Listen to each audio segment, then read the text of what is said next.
Religious movement that has roots here in Kentucky, Anna. It has millions of followers, but it's quite possible you've never heard of it.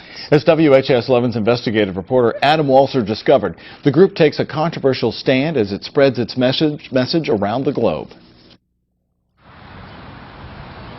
I've been watching them for 25 years over here. Every year, hundreds of people make a pilgrimage to Eastern Cemetery in Jeffersonville. And I see license plates from everywhere, Oregon, Canada, Florida, Texas, California.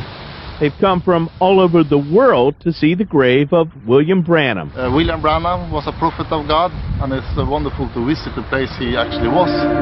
He said, "Verily, verily, I say unto you." William Branham first catapulted into fame decades before there was television.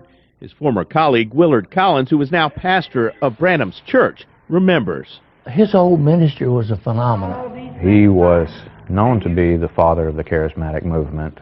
Are we strangers, lady? Yes, sir. We are perfect strangers. He would minister the word like you've never heard it. What we need today is a house clean. Traveling from city to city, Branham professed to use the power of God You believe with all your heart? to heal. Believe God will heal you, that Jesus. Believe He'll make you well by that. Lord Jesus, I pray that You'll heal the woman and may she get completely whole. It started in Chicago in 1944, and quickly the message went worldwide. He was all over the world, 7 times, I believe, to be exact. A mysterious photo appeared in which Branham had a halo, and he began offering predictions in more than 1,100 recorded sermons, which eventually became Voice of God recordings. He teaches that if a man... This man, who we'll call Mike, was a member of the Jeffersonville church Branham founded for 3 decades. He raises himself up to this platform that is almost, if not equal, with Jesus Christ. Now, counting the time, In 1960, Branham predicted the end of the world. we have exactly, listen, 17 years left. Anything that he predicted either already come to pass, we watched a lot of it unfold, or it's in the making now. Branham predicted he would be alive to see the return of Jesus Christ, but he died on Christmas Eve, 1965. So they held his body from the grave from December when he died all the way into Easter, hoping that he would rise back from the dead. This cemetery in Jeffersonville is where Branham was finally buried, but many of his followers don't expect him to stay inside the grave.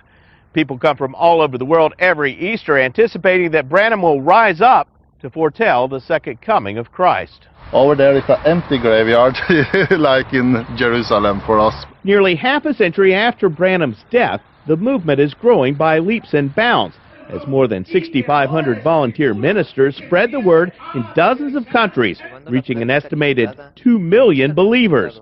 So why have so few people around here heard of it? It's almost behind closed doors. You invite somebody over to your house, you say, "Hey, did you know there was a prophet?" You hand them this prophet's material. Mike says many of the recordings are controversial, expressing Branham's view of women. Every sin that ever was on the earth was caused by a woman.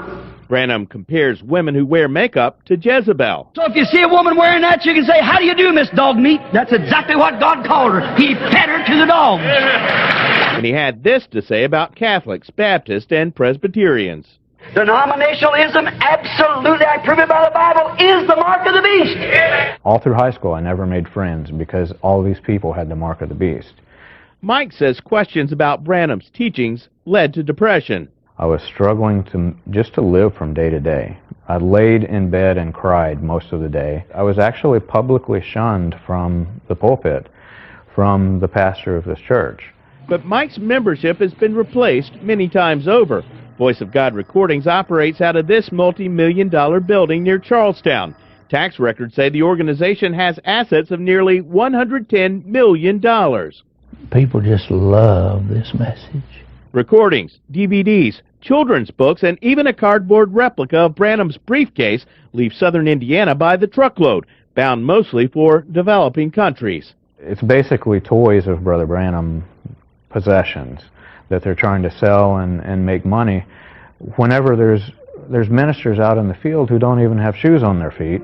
Brother Willard Collins says the ministry is nothing more than spreading the good word. It's not centered on Brother Branham, it's centered on Jesus Christ.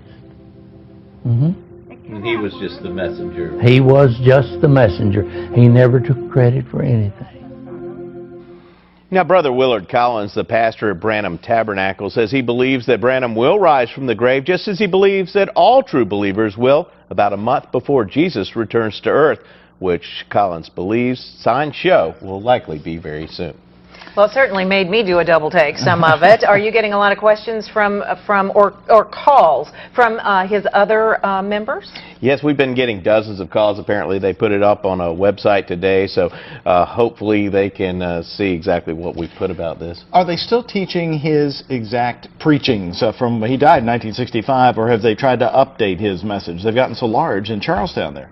Nothing's updated. They play the same old tapes, 1,140 sermons. They listen to them over and over and over That again. he did back in the 50s and 60s. Back in the 50s and 60s, absolutely. All right. Very interesting, Adam. Thank you.